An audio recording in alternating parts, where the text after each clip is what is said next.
Hello नमस्कार, Radhe Radhe, good evening my dear student. उम्मीद करते हैं कि आप सभी लोग स्वस्थ और मस्त होंगे। मैं हार्दिक यादव आपका आपके यूट्यूब चैनल संस क्लासेस पर ढेर सारा स्वागत एवं अभिवादन करते हैं। उम्मीद करते हैं कि आपकी पढ़ाई शानदार और लाजवाब चल रही होगी। आज की इस वीडियो में हम क्लास 9th की साइंस का जो पहला चैप्टर है, यानी कि हमारे आसपास के पदार्थ, मैटर इन अवर सराउंडिंग, यानी कह सकते हैं कि जो आपकी 9th की साइंस है उसका पहला चैप्टर है और ये काफ़ी महत्वपूर्ण चैप्टर है साइंस की दृष्टिकोण से। अगर देखें तो शुरुआत में इसका एक अपना रोल है। यहाँ से हम सीखते हैं कि मैटर क्या है, मैटर पार्टिकल्स क्या होते हैं, ठीक है। तो बहुत सारी जो इंपॉर्टेंट चीज़ें होती है, साइंस की जो बेस है वो इस चैप्टर से काफ़ी अच्छे से समझ में आता है। तो शुरुआत करते हैं। इस चैप्टर का जो पहला सबसे महत्वपूर्ण शब्द आता है वो शब्द क्या है बेटा? पदार्थ, यानी कि मैटर। तो सबसे पहले बात करेंगे मैटर है क्या, यानी पदार्थ है क्या। बिल्कुल सिंपल भाषा में बात करते हैं कि पदार्थ है क्या। सबसे पहले डेफिनेशन देखते हैं कि पदार्थ वह वस्तु है, ठीक है, जिसके पास द्रव्यमान होता है और वह स्थान घेरती है। यानी कि कोई वस्तु है, ठीक है, कोई वस्तु है, वो पदार्थ की श्रेणी में तब आएगी जब उसका अपना क्या होगा, एक भार होगा। यानी कि कोई वस्तु है जिसका अपना भार होता है और वो रखने पर क्या ले रही है, जगह ले रही है, ठीक है। अब एग्जाम्पल के तौर पर देखिए कि हमारे हाथ में मार्कर दिख रहा है, ठीक है, इसका कुछ ना कुछ तो बेटा भार होगा, थोड़ा बहुत तो भार होगा ना, ये 10-20 ग्राम का होगा। और ये देखो जब हम रख रहे हैं तो ये क्या ले रहा है, जगह ले रहा है। ऐसा तो है नहीं कि मैंने इसको रख दिया तो ये जगह नहीं ले रहा है, ये जगह ले रहा है। जैसे कि हमारे पास और आसपास की चीज़ों में देखें तो हमारे पास टेबल होगी, तो टेबल को जब हम रखते हैं तो देखते हैं ना, वो थोड़ा सा क्या ले रही होती है, स्पेस ले रही होती है, जगह घेर रही होती है, ठीक है। ये बात समझ में आ रही है। उसका अपना कुछ भार होगा, 10-5 किलो की होगी टेबल, ठीक है। या फिर हम बुक की बात करें जो आप लोग पढ़ते हो, जिसको लेकर के उसको देखिए अगर रखते हैं तो थोड़ी सी जगह लेती है और उसका अपना भार है। तो यानी कह सकते हैं सिंपल भाषा में, कोई चीज़ जिसका अपना क्या है, भार है, उसका वजन है, ठीक है, और वो रखने पर क्या ले रही है, जगह लेती हो, स्थान घेरती हो, वो क्या बेटा, पदार्थ। जैसे कि हम खड़े हैं, अगर एग्जाम्पल पे लिया जाए, जैसे हम खड़े हो रहे तो हमने क्या थोड़ा सा जगह लिया है ना, थोड़ी सी जगह ले रखी है और हमारा कुछ वजन है ना, तो हम पदार्थ की कैटेगरी में आ रहे हैं। यानी कि डिफिनीशन छोटी सी है कि जो चीज़ जगह लेती है और उसका अपना एक भार होता है वो पदार्थ है। ये एक चीज़ पढ़ी लिखी भाषा में हो गई।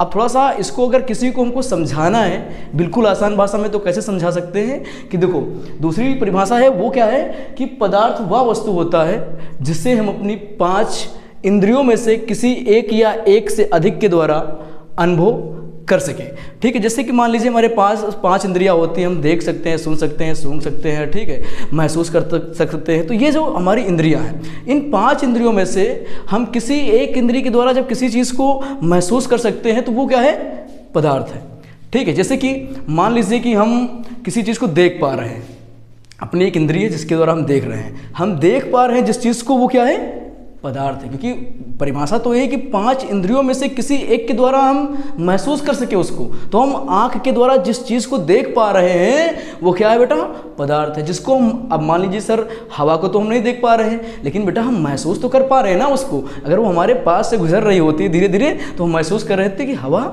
चल रही है, कहते हैं ना कि हवा चल रही है, तो उसको महसूस करते हैं, ठीक है। तो हम 5 इंद्रियों में से जब किसी एक इंद्रिय के द्वारा जिस चीज़ की अनुभूति करते हैं वो पदार्थ है। क्या है, पदार्थ है। तो आप अब अभी जहाँ पर बैठे हो उसके आसपास देखिए आपको क्या क्या दिख रहा है। मैं दावे के साथ कहता हूँ जो जो चीज़ें आपको दिख रही होती वो सबके सब क्या होंगी बेटा, पदार्थ होंगी। क्योंकि आप पढ़ रहे होंगे तो आपके हाथ में फ़ोन होगा, पेन होगा, कापी होगा, ये आसपास टेबल होंगे, ठीक है, जो भी लाइट्स लगा होगा, फ़ैन लगा होगा, ये सब क्या है, पदार्थ है। तो यानी आज से पदार्थ का मैटर खत्म, जिसको हम देख सके, छू सकें, वो सब क्या बेटा, पदार्थ है, ठीक। अब बात करते हैं एग्जाम्पल में। आपके सामने लिखा है मेज़, किताब, जल, वायु, बहुत सारे एग्जाम्पल है जिनको आप देख सकते हो और प्राय आप दैनिक जीवन में देखते हो। आपके आसपास जो भी चीज़ें आप देखते हो वो सब पदार्थ है। चैप्टर का नाम ही क्या है, हमारे आसपास के पदार्थ। तो यानी जिनको हम देख सकते हैं वो सब के सब क्या है, पदार्थ। अब बात करते हैं पदार्थ का भौतिक स्वरूप। यानी सर पदार्थ का भौतिक स्वरूप क्या है, यानी जो पदार्थ है वो वास्तव में कैसा है, कैसा दिखता है और किन किन चीज़ों से मिलकर बना है, ये क्या हो गया, उसका भौतिक स्वरूप हो गया। यानी बाहर से हम देख पाते हैं कि पदार्थ है और पदार्थ किन किन चीज़ों से मिलकर बना होगा, वो चीज़ क्या है, उसका भौतिक स्वरूप कहलाता है ना। यानी कि फिजिकल नेचर ऑफ मैटर। ठीक है, किसी चीज़ का जो भौतिक लक्षण होता है, ठीक, वही उसका भौतिक स्वरूप कहलाता है। अब हम बात करेंगे कि सबसे पहले अगर हमारे दिमाग में क्वेश्चन आता है कि पदार्थ किससे मिलकर बना होगा, पहला क्वेश्चन तो यही ना कि पदार्थ जो है वो बना कैसे होगा। भाई सिंपल सी बात है, तो भाई आपका जवाब आना चाहिए पदार्थ कणों से मिलकर बना होता है, यानी कि matter is the made of particles. पदार्थ कणों से मिलकर बना होता है। अब इस तरफ थोड़ा सा ध्यान से देखेंगे हम। अगर मान लीजिए कि हमारे पास एक जो है ईंट है, एक ईंट है, किसकी, मिट्टी की ईंट है। ठीक, एग्जाम्पल आराम से समझ में आएगा। मिट्टी की एक ईंट है, ठीक है। अगर थोड़ा सा अब इसको हम क्या करें, तोड़े, जब इसको तोड़ेंगे तो छोटे छोटे टुकड़ों में टूटेगी, थोड़ा और तोड़ेंगे, थोड़ा और तोड़ेंगे, और एक समय ऐसा आएगा कि बिल्कुल ये छोटे छोटे कणों में टूट जाएगी। तो ये जो ईंट थी, जो पहले एक पूरी संपूर्ण ईंट थी, मैंने इसको तोड़ा तोड़ा तोड़ा और छोटे छोटे कणों में इसको मैंने बांट दिया। यानी कहते हैं कि मान लीजिए कि इनको बिल्कुल पाउडर बना दिया बारीक टाइप में। तो ये एक चीज़ कहीं ना कहीं हमको पता चल रही है कि इन्हीं पाउडर के छोटे छोटे कणों से मिलकर के पूरी ईंट बनी हुई थी। तो यानी कि ये बात निष्कर्ष निकल के आ रहा कि पदार्थ जो है वो कणों से मिलकर बना होता है। ठीक है, अब दूसरा ही जवाब आता है कि सर ये जो पदार्थ के कण होते हैं, अभी आपने बताया है कि पदार्थ कणों से मिलकर बना होता है। ठीक है, ये जो पदार्थ के कण होते हैं कि सर ये कितने बड़े हो सकते हैं या कितने छोटे हो सकते हैं। तो बेटा पदार्थ के कण जो होते हैं वो बहुत छोटे होते हैं, टिनी पार्टिकल्स होते हैं। टिनी पार्टिकल्स यानी कि बहुत छोटे छोटे होते हैं। एग्जाम्पल के बेस पर अगर बात करें कि सर ये अगर हमको समझना है कि पदार्थ के कण जो होते हैं वो कैसे होते हैं, तो मैंने कहा आप लोगों को कि किसी भी चीज़ को हम बिल्कुल जब बारीक से बारीक करते हैं तो उसको छोटे छोटे पार्टिकल्स मिलते हैं। ये चीज़ तय करती है कि पदार्थ छोटे छोटे कणों से मिलकर बना हुआ है। अब बात करते हैं कि जो है जो पदार्थ के कण होते हैं, आपको ये तीसरा पॉइंट ध्यान में रखना है। आज के लेक्चर में 3 ही बात करेंगे, 2 बातें हमने पर कर ली हैं। तीसरी बात ये करते हैं कि पदार्थ के जो कण होते हैं इनके लक्षण क्या हैं, हम कैसे कहेंगे कि ये पदार्थ के कण हैं। ठीक है, तो बेटा जो पदार्थ के कण होते हैं उनके जो लक्षण होते हैं वो कुछ प्रमुख लक्षण होते हैं जिन पर अभी हम बात करेंगे। इसको आराम समझो, ये चीज़ बेटा इंपॉर्टेंट है।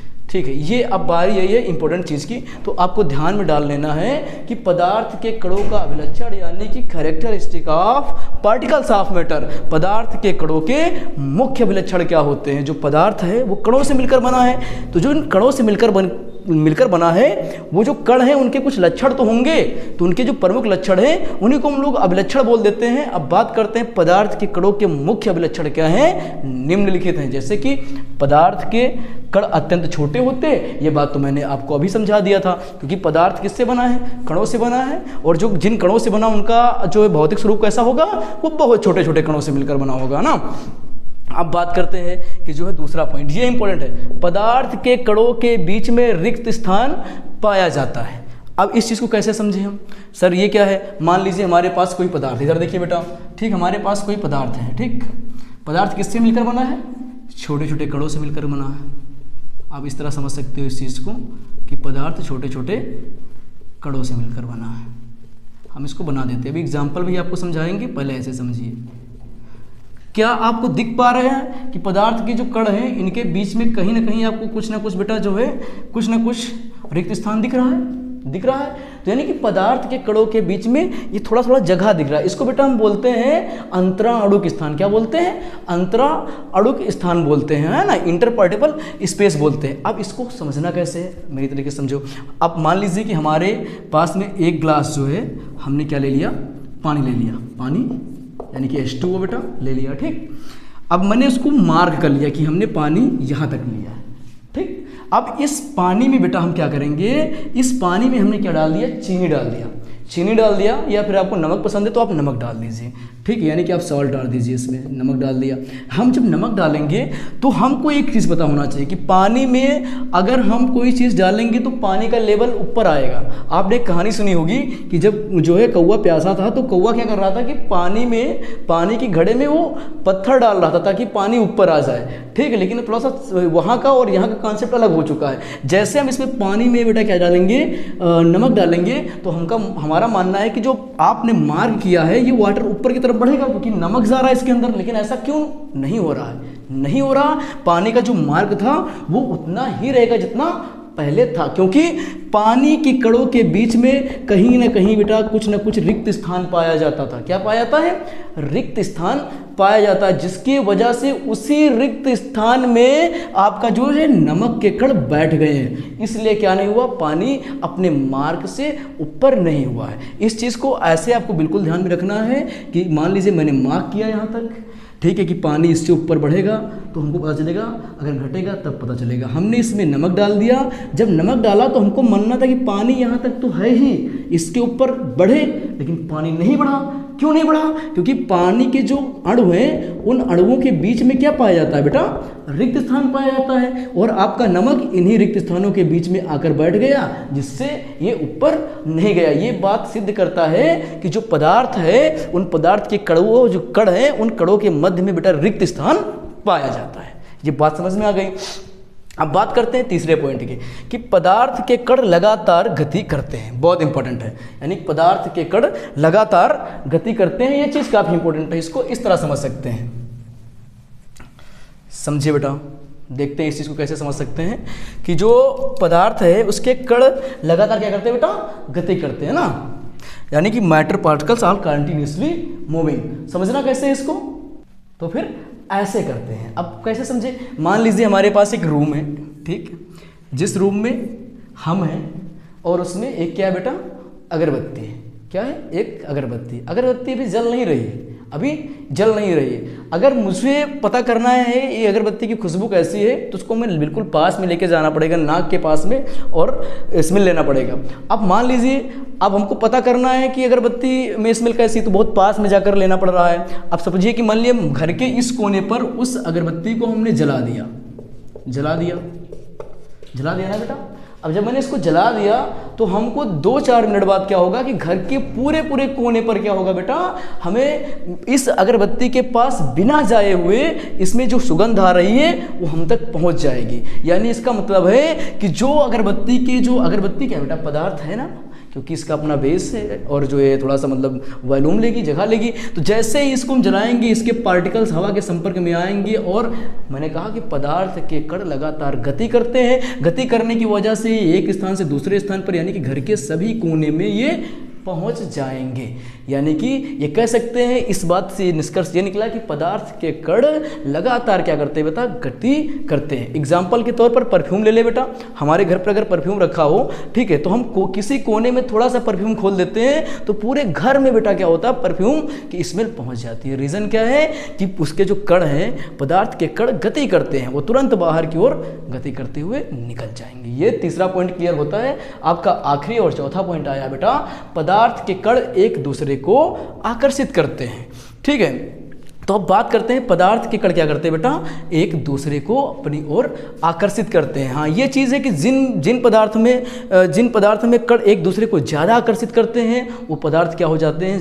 ठोस में चले जाते हैं। जिनमें कम आकर्षित करते हैं वो द्रव बन जाते हैं। जिनमें बिल्कुल आकर्षण नहीं होता है वो गैस बन जाते हैं। यानी कि पदार्थ के कण एक दूसरे को बेटा क्या करते हैं? अपनी ओर आकर्षित करते हैं, ताकि वो उस चीज़ को जोड़कर रखें। तो एक बार हम फिर से देख लेते हैं कि हमने पढ़ा क्या है। हमने सबसे पहले डिफिनेशन देखी है मैटर की कि पदार्थ क्या होता है। तो सीधी सी बात है, कोई वस्तु है जिसका अपना क्या है बेटा? भार है, मतलब वो थोड़ा बहुत वजन है उसका और वो जगह ले रही है। ठीक है, वो क्या है बेटा?